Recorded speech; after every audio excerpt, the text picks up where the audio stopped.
সৎ ও রাজনৈতিক মতাদর্শের ঊর্ধ্বে থাকা অফিসাররা পদোন্নতির দাবিদার।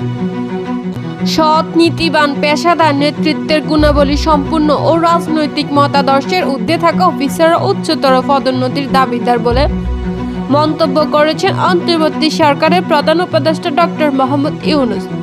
পদোন্নতির জন্য অফিসারদের পেশাগত দক্ষতা, বিশ্বস্ততা ও নিযুক্তিগত উপযুক্ততার উপর গুরুত্ব আরোপ করতে নির্বাচনী পর্ষদের প্রতি সদস্যদের নির্দেশনা দেন। রোববার 20 জুলাই সকালে সেনা সদর নির্বাচনী পর্ষদ 2025-এর উদ্বোধন অনুষ্ঠানে তিনি এই কথা বলেন।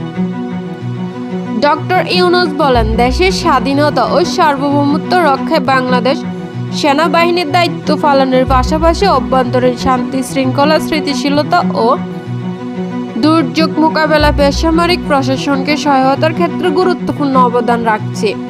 বর্তমানে সেনা সদস্যরা বেসামরিক প্রশাসনকে সহায়তা করার জন্য তাদের উপর আবর্তিত দায়িত্ব বেশ কিছু সময় ধরে পালন করে যাচ্ছে। দেশের প্রয়োজনে বাংলাদেশ সেনাবাহিনীর এই ত্যাগ জন্য সেনাপ্রধান থেকে শুরু করে সেনাবাহিনীর সব সদস্যকে আন্তরিক শুভেচ্ছা জানান। অনুষ্ঠানের শুরুতে প্রধান উপদেষ্টা স্বাধীনতা যুদ্ধে অংশগ্রহণকারী সব শহীদ, যুদ্ধাহত ও বীর মুক্তিযোদ্ধাদের, বিশেষ করে সশস্ত্র বাহিনীর কথা তথা সেনাবাহিনীর শহীদ বীর সেনানীদের স্মরণ করেন।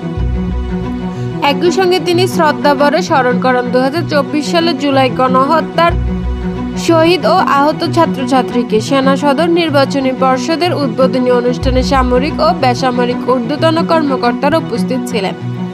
প্রথম পর্বের এই পদোন্নতি পর্ষদে বাংলাদেশ সেনাবাহিনীর কর্নেল ও লেফটেন্যান্ট কর্নেল পদবীর যোগ্য কর্মকর্তারা পরবর্তী পদোন্নতির জন্য বিবেচিত হবেন।